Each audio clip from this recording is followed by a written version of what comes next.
Ei, pessoas, tudo bem com vocês? Para quem não me conhece, eu sou Luciane Mota, sejam muito bem-vindos ao meu canal. Aqui a gente faz um estudo mais aprofundado sobre as realidades do mundo espiritual, sobre a vida após a morte, sobre a vida além da morte e tudo isso que nos permeia, que nos afeta, que a gente tem que aprender para poder dar conta disso tudo, sobre reforma íntima, como é que a gente pode melhorar nós mesmos, para aprender a desenvolver aqui uma cultura de paz. Para quem não sabe, estamos no meio de uma transição planetária, várias filosofias, culturas, religiões já falavam de um fim dos tempos, não do fim do mundo. A Igreja Católica fala do Apocalipse, a Bíblia, né? O cristianismo fala do Apocalipse. Os espíritas falam de transição planetária. Os maias, tinha aquele calendário maia que encerrou em 2012, que falava também o fim de uma era. A astrologia fala que a gente está passando da era de peixes para a era de aquário, que é a era do coletivo, do grupo, do conhecimento, da tecnologia, da informação. Então, assim, são várias as fontes que falam do mesmo tema, que estamos num período de transformação. E se a gente olhar para o mundo aí, dá olhos vistos, a gente está no meio de uma revolução tecnológica, inteligência artificial, tecnologia, vindo para transformar a maneira como a gente vive, como a gente interage. E aí a gente procura olhar aqui o ser humano numa perspectiva integral. Tem uma autora que eu gosto muito, que é a Ana Maria Mansoldo, que ela fala da ecologia, educação ambiental na perspectiva da ecologia integral, que nós somos seres biológicos, ecológicos, tecnológicos, sociais, mas também somos seres espirituais e que é necessário a gente integrar tudo. E tem uma área da ciência relativamente nova, que é a ecologia, que nasceu na década de 70, que fala da ecologia humana, de todos os fatores que interferem nas nossas relações, e dentro dela tem uma área que chama cultura de paz, que tem muita gente boa aí estudando e propagando vários aspectos da nossa ecologia que podem contribuir para a gente viver uma cultura de paz.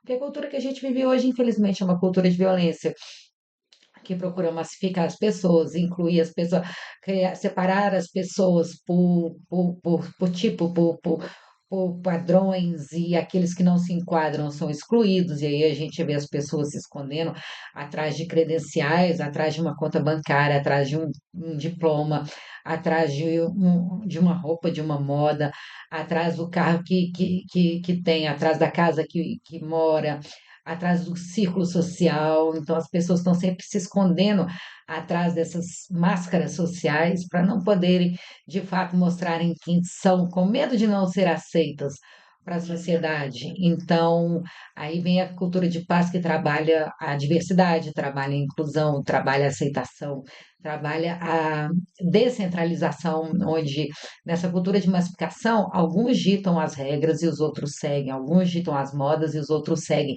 e aqueles que não seguem são automaticamente excluídos, cancelados.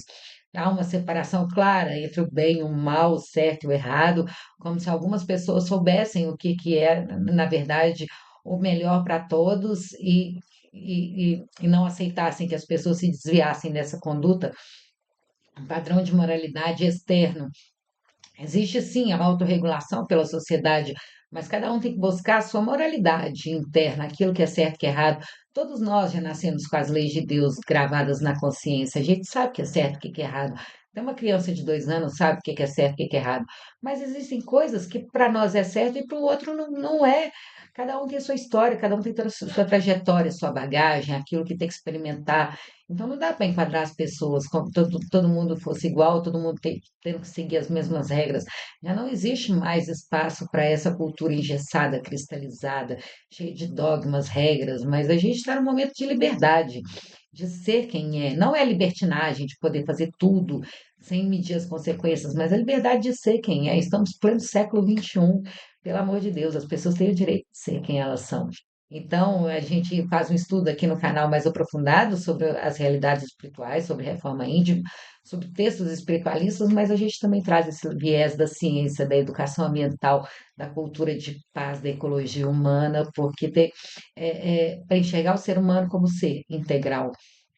Já tem muita coisa sendo feita nesse respeito e é necessário que seja divulgado, porque o mal a gente divulga com tanta facilidade, a gente propaga essas notícias ruins com tanta naturalidade, é necessário a gente propagar também coisas boas.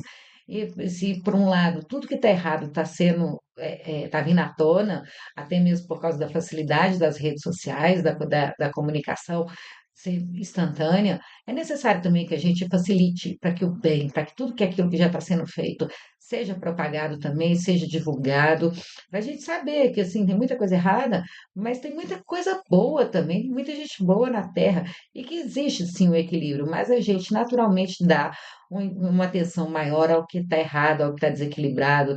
Então, começar a inverter essa situação e começar a valorizar aquilo que está certo, aquilo que é bom, aquilo que merece ser, dar continuidade, aquilo que merece ser é, ampliado para que pessoas tenham mais consciência de tudo que está sendo bom e, quem sabe, não se junte a nós e queiram fazer parte dessa nova tendência que está sendo feito. A educação ambiental, ela é uma revolução de dentro para fora, onde as pessoas fortalecem o sujeito para que ele tenha um pensamento crítico a respeito das coisas que o cercam, para que ele se torne um agente transformador da mudança, não que vai causar um impacto de mudar o mundo inteiro, mas que vai transformar a sua realidade ao redor e assim já vai facilitar para que o mundo seja um pouquinho melhor. É agir localmente, pensar globalmente. Quando a gente soma várias pequenas mudanças locais, a gente tem um impacto global. E desde 1972, quando teve a Conferência das Nações Unidas em Estocolmo, foi estabelecido que todos os países que parceiros dessa conferência iriam estar colocando da educação básica, do pré-primário até educação superior, pós-graduação, mestrado, doutorado, a educação ambiental no ensino formal, nas escolas, só que não como uma matéria separada, mas sim como um tema transversal que abrange todas as disciplinas. Em cada disciplina a gente pensar como ser um ser melhor para o planeta, como a gente fica querendo que o mundo seja melhor para nós, mas a ideia aqui é nós nos tornarmos pessoas melhores para o mundo e através dessa visão crítica, as pessoas saberem como elas podem transformar a realidade.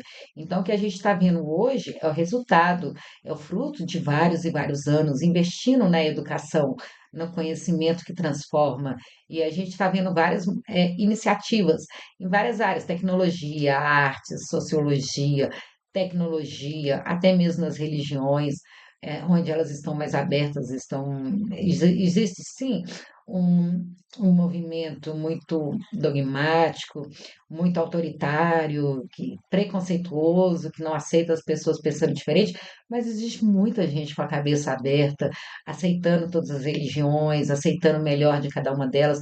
A gente vê as culturas orientais, o taoísmo, o budismo, o zen, fazendo parte da nossa realidade aqui, as pessoas meditando, e são escolas filosóficas diferentes, é, cristãos indo para o espiritismo, o espírito é cristão também, mas acreditando na vida após a morte, a gente vê cristãos indo para o budismo, meditando, praticando mindfulness, a gente vê uma convergência das pessoas, a gente vê muito a teosofia, a astrologia, ao, o esoterismo entrando na vida das pessoas, as pessoas se permitindo outras formas de conhecimento.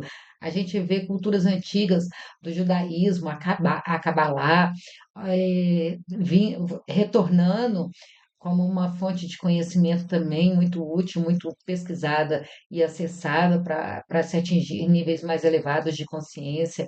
Então, assim, e fora as várias outras religiões que a gente não conhece, não tem acesso, mas que também estão se propagando, estão divulgando, e isso tudo dentro de um olhar da ciência, dentro do olhar da sociologia, da transformação, desse período de revolução que a gente está vivendo agora, e como a gente pode aproveitar esse embalo que está todo mundo se unindo para transformar o planeta, é inconsciente, é involuntário, mas esse pensamento crítico promove isso para que a gente possa fazer do mundo um lugar melhor, para que a gente possa usar todas essas tecnologias, todo esse conhecimento a nosso favor, para que a humanidade seja para que o planeta Terra seja um planeta mais aconchegante, mais acolhedor para a espécie humana e para todas as outras espécies, para que a gente, como seres humanos, a gente não se veja como acima das outras espécies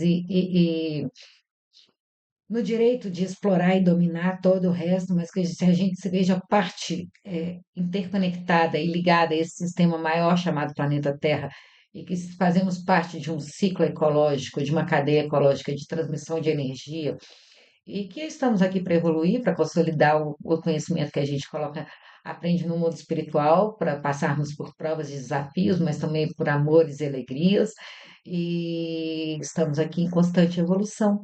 E a nossa evolução, o tanto que a gente melhora, a gente vai manifestar isso no planeta. Então, a gente tem esse viés mais espiritualista, mas é sempre trazendo o ser humano numa perspectiva integral no ser biológico, social, emocional e espiritual. Então, hoje nós vamos dar continuidade para o livro, leitura do livro Reptalismo, um novo sistema para promover a felicidade global, do Luiz Galard e do Javier Garcia Campaio, que é uma outra maneira, uma outra visão, pessoas tentando trazer uma outra abordagem.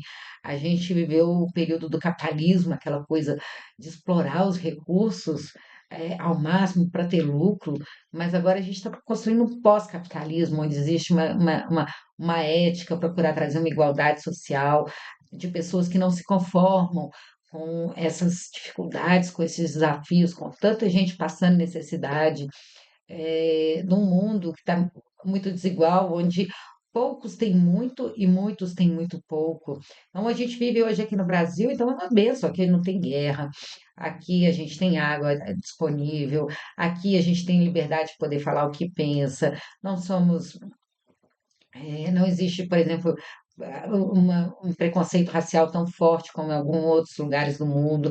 Aqui nós somos uma mistura de todas as raças. Aqui a mulher, ela pode ser tratada, apesar das diferenças, ela ainda é tratada igual como um homem. A gente está conquistando os nossos direitos. Existem países que vivem em guerra constante, que não falta água, as pessoas estão sempre sendo bombardeadas, que as mulheres não têm direito nenhum.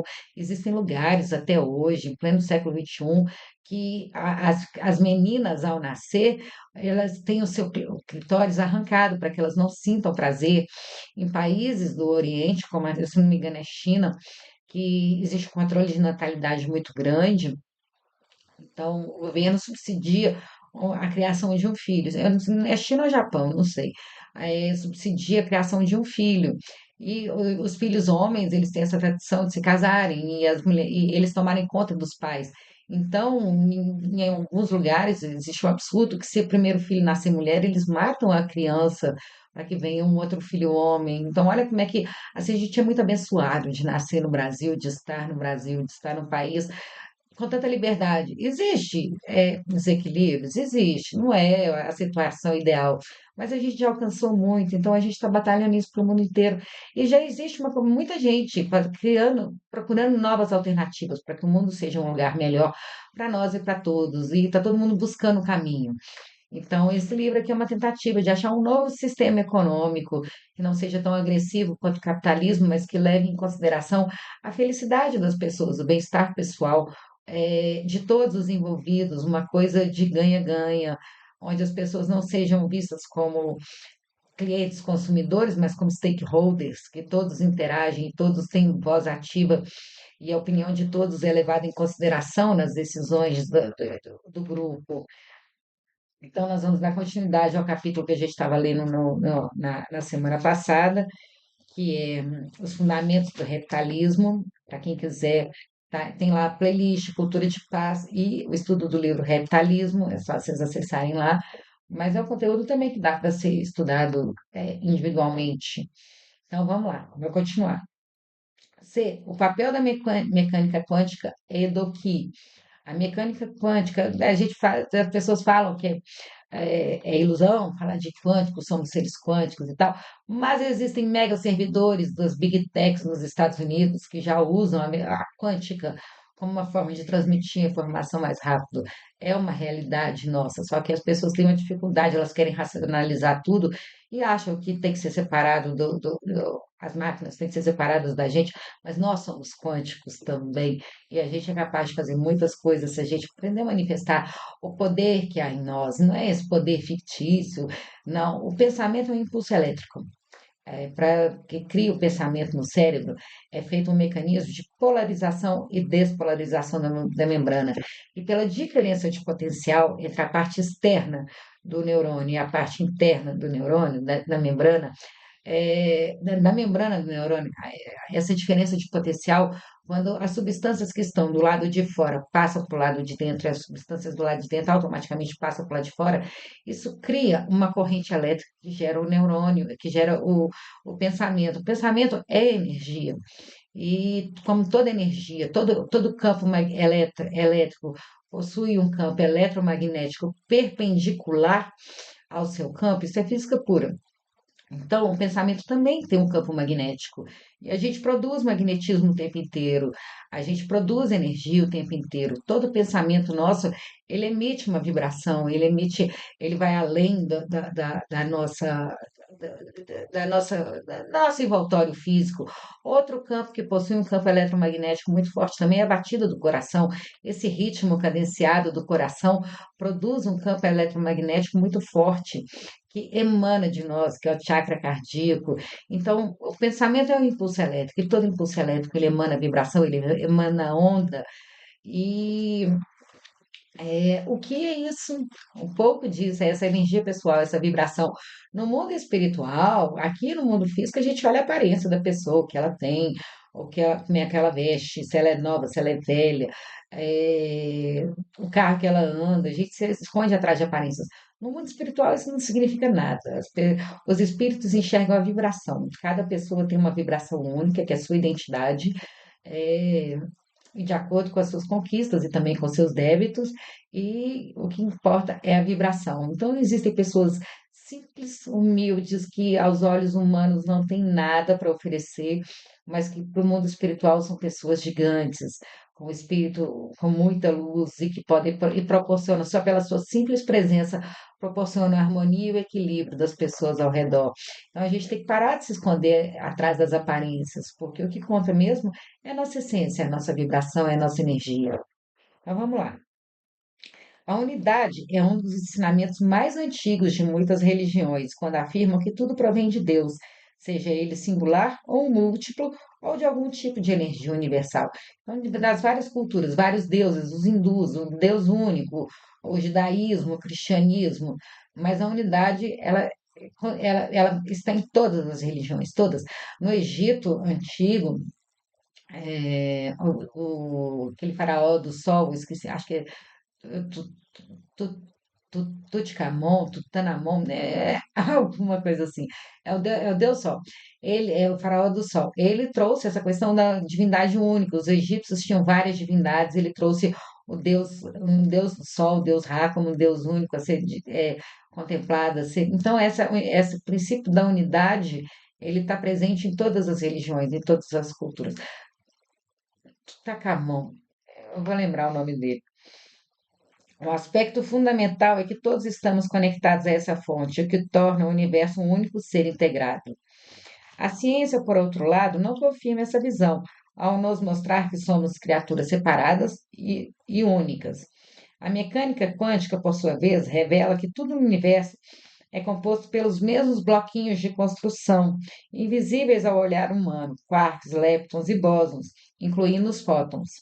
Esses blocos são essencialmente formas de energia, o que desafia a compreensão da física tradicionalmente lecionada. Quando a gente olha um átomo, tudo aqui é matéria, a gente pega assim, é matéria, é sólido, mas quando a gente vai dividindo até a menor unidade possível, no final das contas é energia, não tem matéria.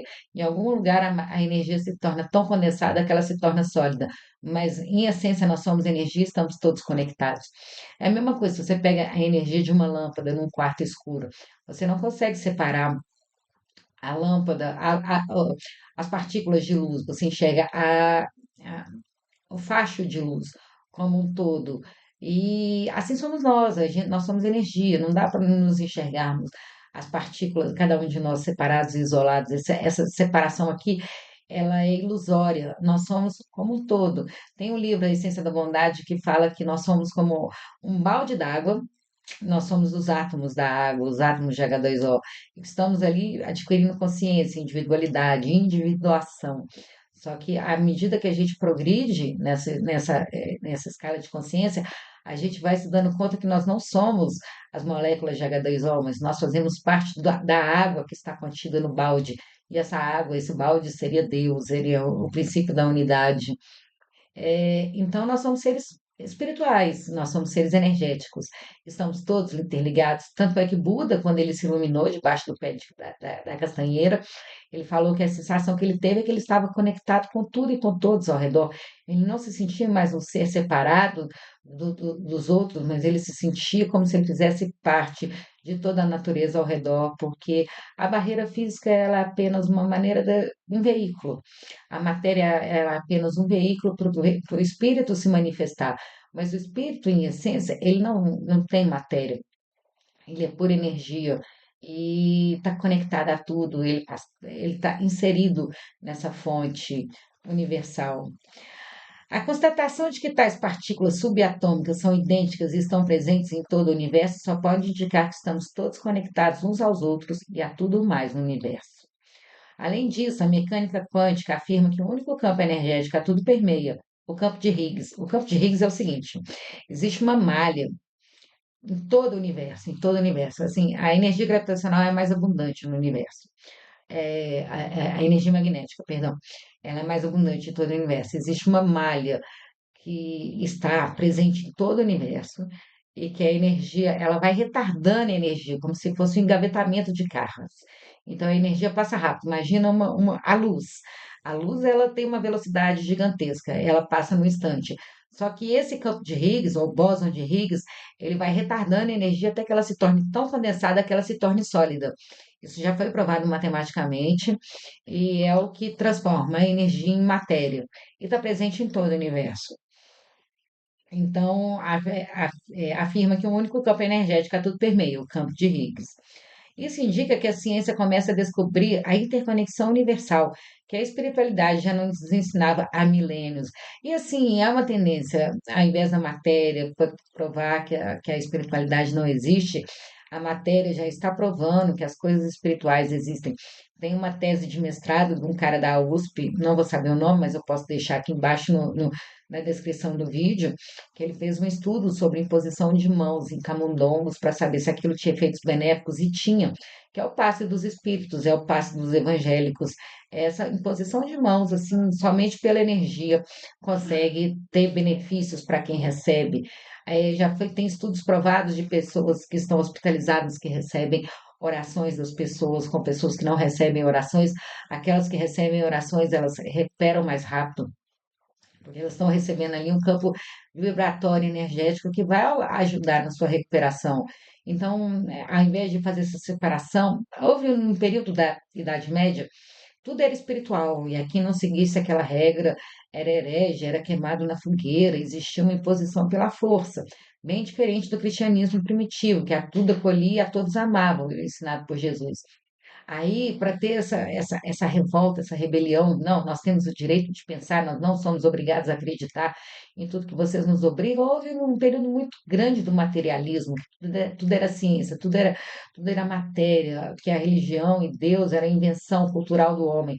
Agora a gente está num momento que a ciência está começando a provar as coisas espirituais, mas não nos obrigando a acreditar em tudo cegamente, mas falar que tudo que a gente acredita que seja um milagre faz parte das leis de Deus, faz parte das leis universais e que não tem nada de extraordinário, é só que a gente ainda não tem entendimento a respeito. Então, a espiritualidade oriental afirma que a realidade é uma ilusão e que nós a criamos. Nossos pensamentos são responsáveis por transformar o mundo físico em realidade. Então, se a gente acredita que alguma coisa é possível, a gente vai lá e faz. Então, a gente transforma a nossa realidade. Da mesma forma, se a gente acredita que nós não somos capazes, a gente simplesmente não faz. A gente lava as mãos e a gente acaba validando essa informação que nós não somos capazes. Então, o nosso pensamento cria tudo aquilo que a gente faz. O nosso sentimento deseja, o nosso pensamento estrutura para que as nossas ações se realizem. Se eu penso que eu estou com vontade de beber um copo d'água, o pensamento cria a ação de tomar um copo d'água para matar a minha sede. Então, a gente está criando a nossa realidade o tempo inteiro baseado nos nossos pensamentos, nas nossas crenças, nas nossas crenças poderosas, mas também a gente está se limitando através das nossas crenças limitantes. A gente às vezes se permite ser limitado pelas crenças dos outros. Então, o nosso pensamento é muito mais poderoso, porque ele é o instrumento que nos vai levar à ação. De certa forma, alinhado com o princípio da incerteza de Heisenberg, a mecânica quântica afirma que a superposição quântica se desfaz quando a observação interfere em qualquer ponto ao longo da sua função de onda. Esse princípio da incerteza de Heisenberg quando eles começam a estudar uma partícula. Então, não dá para saber a posição e o momento ao mesmo tempo.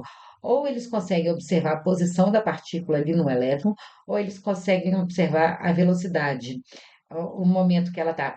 Não, se você observa a velocidade, você não consegue saber a posição, você consegue calcular a velocidade. Se você observa a posição, você não consegue saber a velocidade. Da mesma forma, não dá para saber se a partícula ela pode ser onda e ela pode ser partícula. Se você está observando a partícula como partícula, você não vai conseguir vê-la como onda.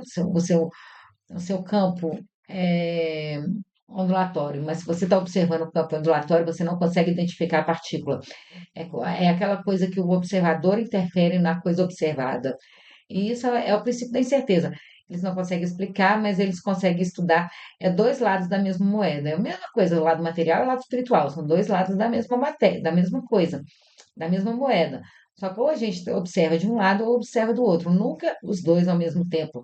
E também a verdade, né? A verdade é isso.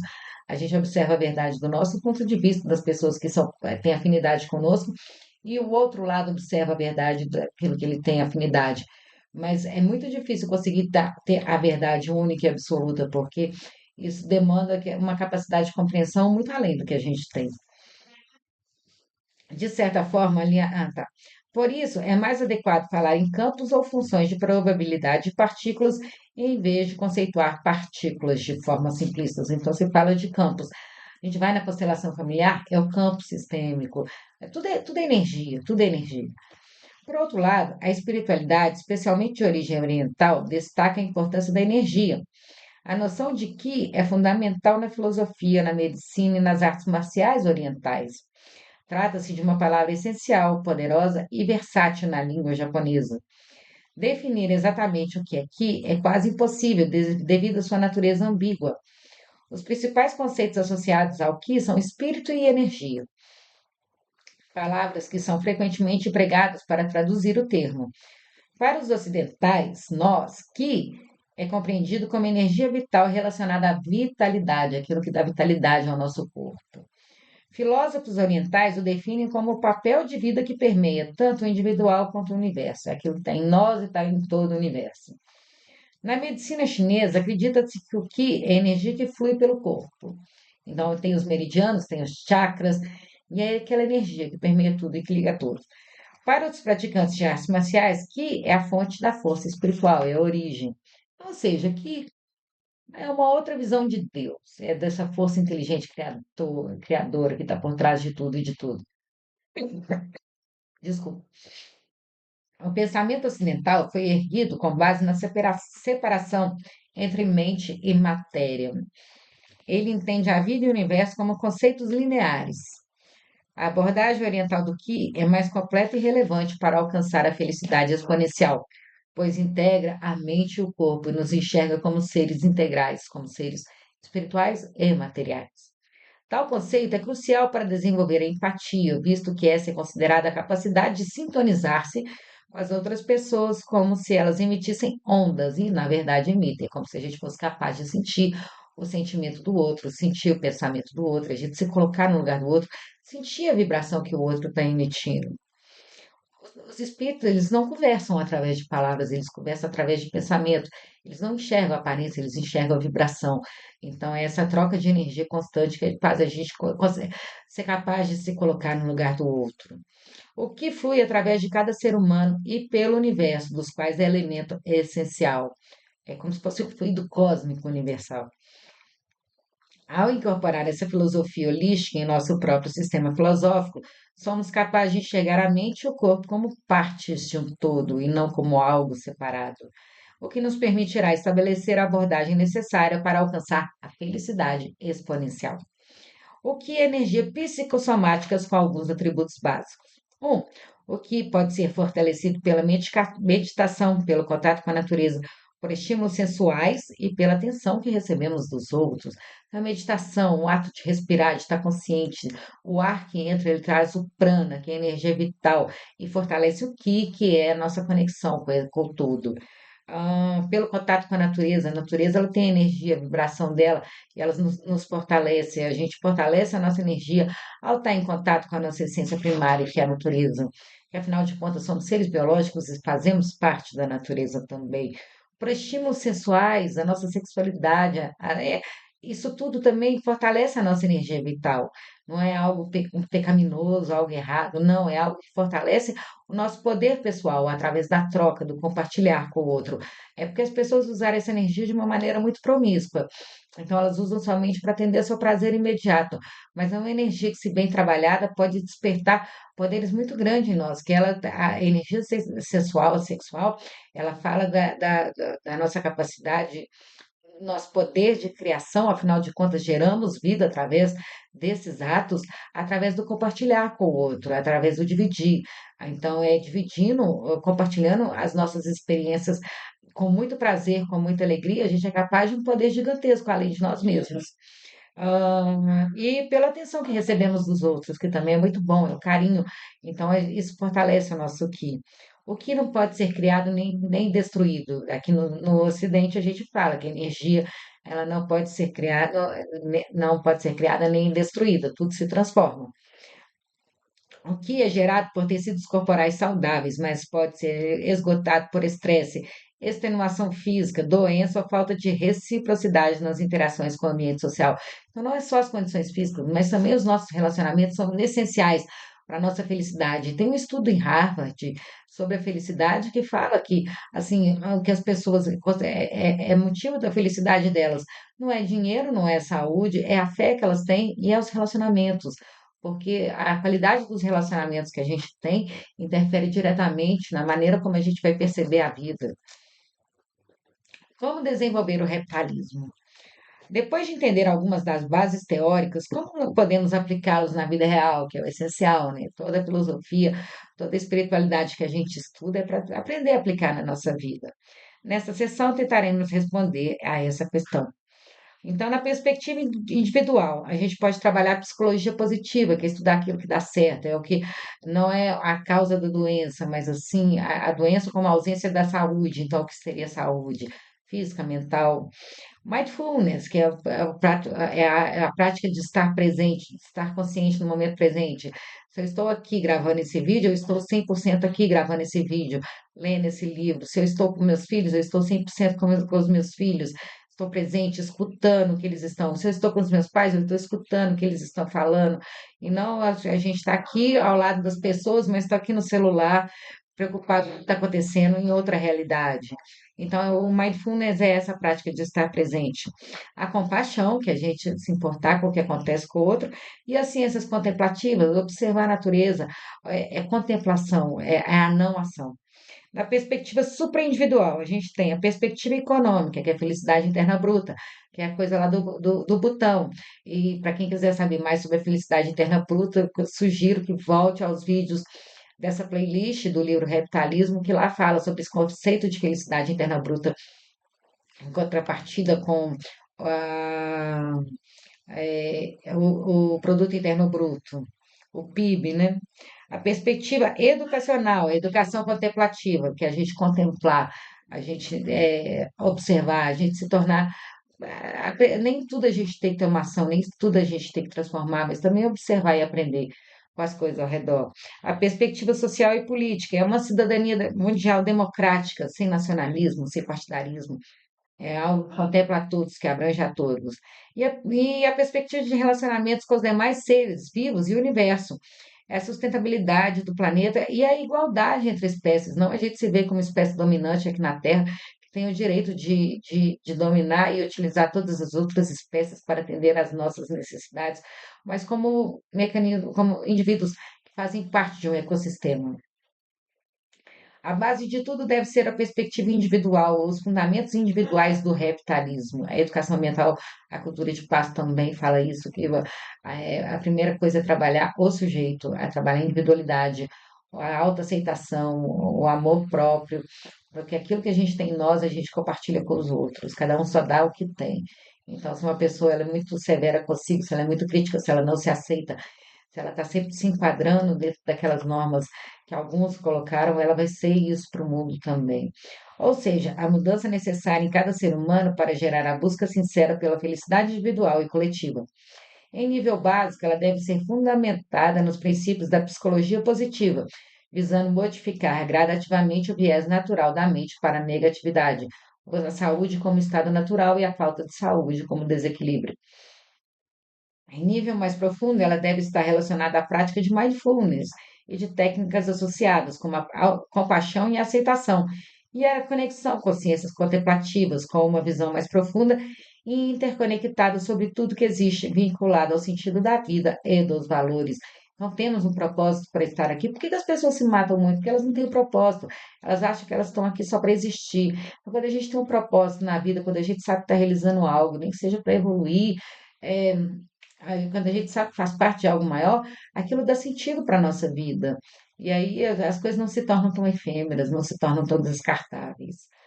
Na perspectiva supraindividual, que chamamos de fundamentos sociais do reptalismo, há quatro visões fundamentais que estão, claro, profundamente entrelaçadas e interdependentes. Uma coisa não é separada da outra, tudo está interrelacionado. Primeiro, perspectiva econômica ou felicidade interna bruta. Devemos criar um mundo onde governos, instituições e empresas não vejam o benefício econômico como seu principal objetivo, mas a felicidade de seus funcionários e clientes, considerando todos os seres vivos como tais. Então, a empresa ela nasce com o propósito de facilitar a vida do outro.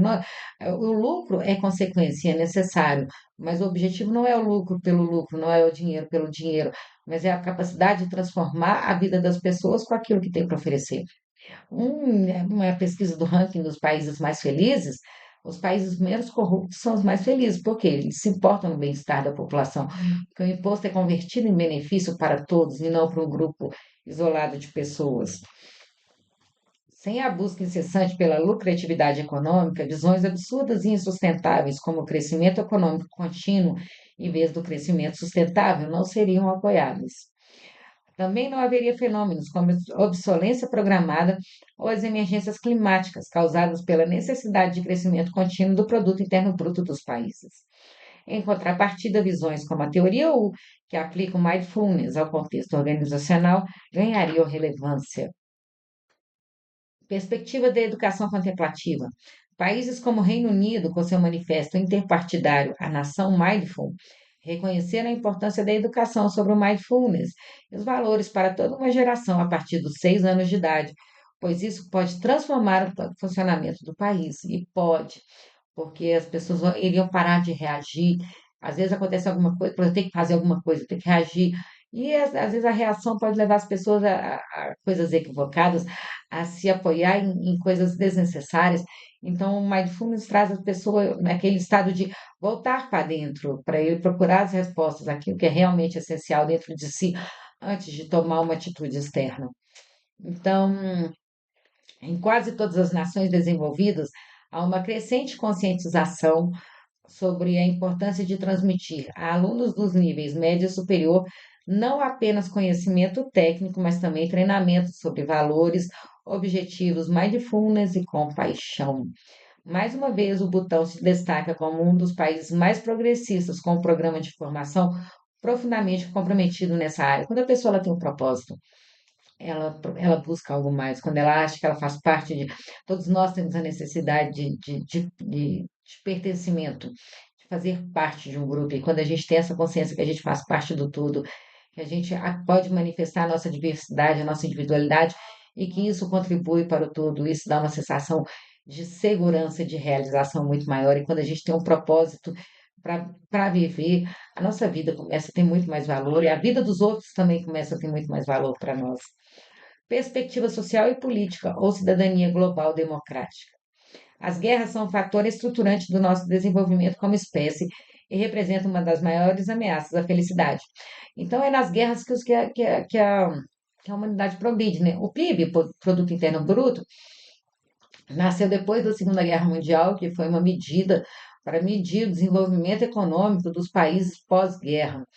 Então, a educação ambiental foi, por exemplo, criada num momento de paz, Guerra Fria, nas décadas de 70, mas onde não existiam guerras, conflitos violentos uns com os outros.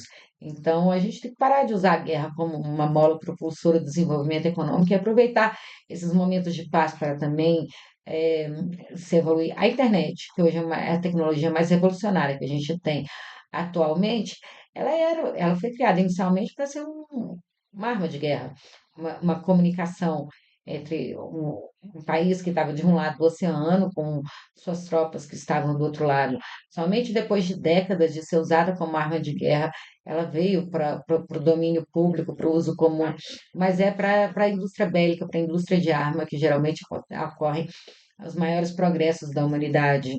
Mas as guerras são a fonte de maior tristeza e sofrimento. Imagina você estar dormindo e cai uma bomba perto da sua casa, ou então, como aconteceu recentemente entre a Rússia e a Ucrânia, os russos invadiram a Ucrânia e sequestraram as crianças para levá-las para serem criadas na Rússia, para perderem essa identidade, essa origem ucraniana. Então, uma noite você está dormindo, na outra acorda com o exército sequestrando seu filho, seu neto. Ou na época da Segunda Guerra, que os alemães invadiam a casa dos judeus, levavam eles para os campos de concentração, tiravam tudo que eles tinham. Então, causa muita dor e sofrimento, é muita agressividade, é muita violência física, emocional, psicológica. É, as pessoas são agredidas de várias formas. O sentimento nacional é um dos principais gatilhos das guerras. É o sectarismo, né? É procurar dividir as pessoas por grupos. Embora não seja todas as vezes o fator principal, sempre constitui um ingrediente essencial a elas. Reduzir a identificação excessiva com a nacionalidade e desenvolver uma consciência de cidadania global é um componente importante do capitalismo.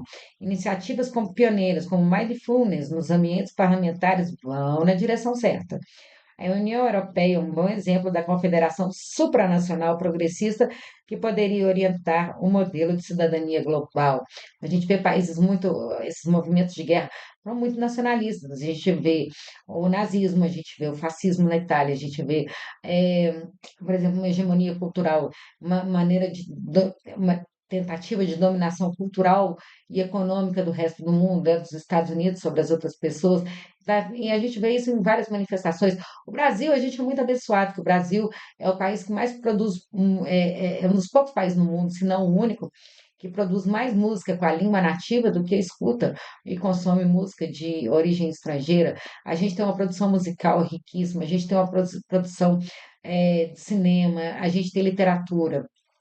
É, a nossa língua aqui, ela é a única falada em todo o país. Existe um movimento das línguas serem extintas no país, porque os países colonizadores levam a sua cultura e levam sua língua para o país dominado e acabam extinguindo a língua original. A gente vê línguas assim históricas como o aramaico da época de Jesus lutando para não ser extintos. A gente vê na época da colonização, do ápice do período de colonização mesmo, dos navios, esqueci, fugiu a palavra, do imperialismo, a primeira fase do imperialismo, a Inglaterra, ela tinha dominado 2/3 do mundo, então grande parte do mundo fala inglês. Você vê até hoje os países que fazem parte da Commonwealth, que fazem parte do Reino Unido, é Escócia, é Nova Zelândia, é Canadá, que estão subordinados à monarquia inglesa. Então, eles dominaram 2/3 do mundo. Aquela confusão lá na África, que tem guerras até hoje, é que as tribos tinham sua divisão, tinham seu território, e chegaram os países europeus, não só a Inglaterra, mas Holanda, França, Espanha, Portugal, e eles dividiram na régua qual que era o território de cada um deles, e, e colocaram tribos rivais para conviver no mesmo território.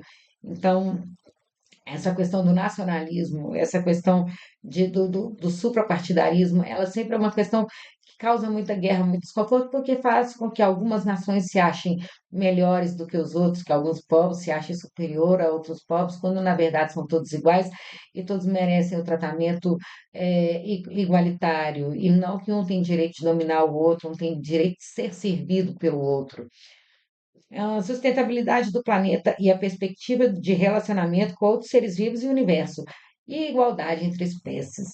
O desenvolvimento econômico contínuo e a explosão populacional, junto da desertificação do solo, a extinção das espécies e a exploração excessiva dos recursos naturais, nos levaram a um estado de alerta climático com perspectivas sombrias para a nossa espécie, caso não tomemos medidas urgentes. A sustentabilidade do planeta já é pré-requisito para qualquer política pública, uma vez que a ausência dessa perspectiva nos condena ao desaparecimento. Além disso, devemos mudar a nossa percepção sobre as demais espécies, passando da dominação exploratória para a cooperação e a igualdade entre espécies. Nesse sentido, entre outras reconsiderações, será necessário reduzir o consumo excessivo de carne presente na dieta humana contemporânea, bem como seu impacto ecológico. E aqui, para alimentar a população, a gente vai explorando cada vez mais terras e vai degradando as terras, não vai fazendo bom uso do solo, isso leva a um estado de erosão que torna a terra improdutiva e vai, por exemplo, abrindo novas fronteiras agrícolas e vai desmatando o ecossistema, que vai desregulando o clima. Então, tem que ser feito muito no sentido de aumentar a tecnologia para que possa produzir mais em menos áreas. Aqui, novamente, o Brasil é uma referência. O Brasil alimenta, nós temos hoje 8 bilhões de pessoas no planeta. O Brasil, ele alimenta 1 bilhão de pessoas no mundo inteiro. A gente ainda está incipiente na tecnologia, mais de 90% dos nossos pastos são degradados de alguma forma, tem alguma forma de erosão do pasto. Os nossos recursos hídricos, a gente podia fazer uma gestão melhor deles, tem muita poluição, onde existem as monoculturas, costumam suprimir os recursos hídricos. A gente ainda tem fronteira agrícola que a gente expande, a gente está invadindo a Amazônia, queimada no Pantanal, ameaçando esses ecossistemas essenciais para a vida no planeta, regulatórios do clima, para poder expandir a fronteira agrícola, mas a gente vê também um aumento, por exemplo, de irrigação, eh, produção irrigada. Antigamente era só produção de sequeiro, então a produção irrigada ela consegue produzir até 3 ciclos por ano. A produção de sequeiro, que é aquela que só usa a água que cai do céu, da chuva, ela é uma produção. Então a gente está aumentando a tecnologia para produzir mais em menos áreas, sem precisar abrir novas fronteiras. Muito já tem sido feito também, para quem não sabe, a Embrapa, empresa brasileira de pesquisa agropecuária, ela é referência no mundo, ela é uma das melhores do mundo em termos de tecnologia agrícola, em termos de tecnologia das sementes, para aumentar a produtividade no campo. Então, o Brasil hoje ele alimenta 1 bilhão de pessoas, mas ele tem potencial para muito mais. Aumentando a tecnologia, aumentando a informação. No Brasil, mais de 70% da alimentação é produzida pela agricultura familiar, que são as pequenas empresas. Só que apenas assim, desses 70% que, que é produzido pela agricultura familiar, é um volume pequeníssimo de agricultura familiar, porque a maior parte das áreas produtivas estão nas grandes fazendas, nos latifúndios. Eu não me recordo aqui ao certo qual que é a porção da agricultura familiar, mas é coisa assim de menos de 20% das terras estão na agricultura familiar e produzem a comida para mais de 60, 70% do país. Então, a agricultura familiar, ela tem pouco recurso, ela tem pouca tecnologia, ela tem pouca capacitação. Esses grandes latifúndios, eles produzem, se colocar essa capacidade de produção dos grandes para a agricultura familiar, a gente tem potencial para alimentar o mundo inteiro. Então, assim, essa nova tecnologia tem sido feito para poder aumentar a alimentação humana, diminuir o desperdício e sem comprometer o nosso ecossistema, o que resta ainda do ecossistema. A expansão urbana também, ela afeta muito, vai nascendo pessoas, vão se concentrando nas cidades, então existe uma política de descentralização, de voltar as pessoas para o campo, para que elas se tornem autossuficientes, se tornem subsistentes e que elas tenham qualidade de vida, para poder não precisar ir para os centros urbanos, onde tem mais colapso. Então, desenvolveremos todos esses tópicos nos capítulos seguintes desse livro.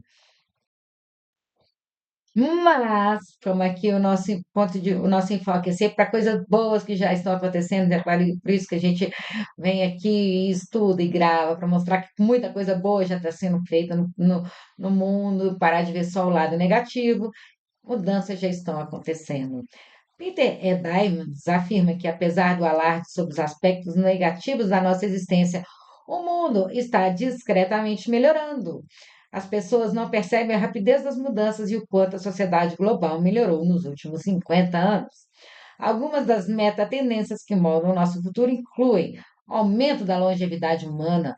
No início do século passado, as pessoas com 40 anos já eram idosas, com 50 já estavam. Quem chegava até os 50 era assim, era um ancião, era uma pessoa que estava vivendo além do tempo. Hoje a gente já tem tecnologia para viver 90, 100 anos com qualidade de vida e já está sendo feito estudo com nanotecnologia, nanorobôs, que vão ser inseridos dentro do corpo humano em questão de 20, 30 anos. E eles vão regenerar os nossos tecidos. A gente pode ter uma longevidade muito maior. Então, o aumento da inteligência humana. Aqui, as pessoas, crianças recém-nascidas, bebezinhos de 6 meses, já sabem nascer, já nasce sabendo usar o celular. Um aumento da conectividade global, todos estamos interagindo, a gente pode, se antes a gente, para ter uma informação do 1.000 quilômetros, o Brasil é continental, num outro estado aqui dentro, demorava dias, vindo a cavalo, uma carta, depois era o telegrama, depois o telefone fixo. Hoje a gente tem mobilidade, toda a informação está tudo na palma da mão, é o celular, é tudo instantâneo. A gente tem notícia em tempo real do que está acontecendo lá no Japão, na China, na Inglaterra, nos Estados Unidos. Estamos todos conectados, estamos todos interligados. A gente pode saber o que de bom acontece nos outros lugares do mundo e a gente também pode se manifestar quando algum outro lugar precisa de ajuda. Esses eventos de mudanças climáticas, aqui as chuvas que teve em 2024 no Rio Grande do Sul, nós recebemos auxílio do mundo inteiro. Então, essa conectividade nos auxilia também. O aumento da abundância de capital. A riqueza global aumentou cerca de 27% nos últimos 5 anos, com projeções de 38% até 2027. Aumentou o número de milionários e bilionários. Antigamente, se a gente parasse para pensar, antes da propriedade privada, na época das monarquias, o dinheiro, os recursos estavam concentrados todos na mão dos nobres, na mão dos reis. O dinheiro ele está sendo descentralizado. É claro que ainda existe muita concentração de renda, mas até o início do século XVIII, XIX, era impensável isso, que as pessoas tivessem a oportunidade de subir de nível, de entrar num outro patamar. Então, está democratizando o recurso. Ainda tem muita desigualdade? Tem. Mas todo mundo tem acesso a oportunidades não precisa de nascer numa determinada família, de um determinado país, de ter algum determinado título para ela poder aumentar a sua riqueza. A riqueza do mundo está aumentando, com projeções de até 38% em 2027. Está ali. E essa oportunidade está para todos. Enquanto alguns choram, outros vendem lenço. Então, é necessário que a gente crie um ambiente propício para criar oportunidade para mais pessoas. E aí vem o empreendedorismo social, que é uma outra playlist que eu gravo aqui do livro A Era do Impacto, sobre mudanças boas que também já estão acontecendo nesse sentido. Perdoe. A redução dos índices de mortalidade infantil e materna com vacinas, com novas tecnologias. Antigamente, muitas mulheres morriam no parto. Antigamente, a gente tinha famílias com 12, 14 filhos, mas apenas 5, 6 chegavam na vida adulta. Você vê isso assim, muito marcado na história dos reis. Os reis tinham que deixar vários descendentes, porque vários de seus descendentes morriam antes de chegar à vida adulta, então eles tinham que deixar para poder para ocorrer a sucessão. Hoje, com vacina, com tecnologia, com medicina, graças a Deus o número da mortalidade infantil está diminuindo, o número das doenças infantis está diminuindo, as pessoas estão vivendo mais e com mais qualidade de vida. Então, isso tudo é avanço também. E é recente. É recente, é porque a gente está no meio da mudança, mas é recente. a redução dos índices de mortalidade por acidentes de trânsito e desastres naturais. Então, está sendo muita coisa preventiva está sendo feita. Eu lembro na época que, eu sou da época que o cinto de segurança não era obrigatório. Então, na época que colocou a lei que o cinto de segurança era obrigatório, foi uma revolução. As pessoas não aceitaram de jeito nenhum, falavam que aquilo era absurdo. Hoje em dia, todo mundo usa o cinto de segurança e ninguém acha ruim. Então, aos poucos estão sendo implementadas mudanças que estão trazendo mais segurança, mais prevenção para a vida das pessoas. E a diminuição do número de guerras. Antigamente, o mundo inteiro vivia em conflito o tempo inteiro, tinha vários conflitos localizados. Ainda temos muita guerra, temos. Atualmente, de acordo com a Academia de Direito Internacional Humanitário e Direitos Humanos de Genebra, nós temos 110 conflitos ocorrendo atualmente no mundo, incluindo conflitos internos, como no Iêmen, na Síria, no Mianmar, no Sudão, na República Centro-Africana, que são guerras civis. A gente tem aqui no Brasil, por exemplo, uma guerra civil do tráfico organizado, principalmente ali no Rio de Janeiro. Mas desses 110 conflitos, apenas 10 são em larga escala. Antigamente tinha muito mais conflitos em vários lugares do mundo. Em vários lugares hoje já tem um ambiente pacífico. A Europa, antigamente, era um barril de guerra. Então, você vê que assim, hoje em dia os países convivem pacificamente uns com os outros.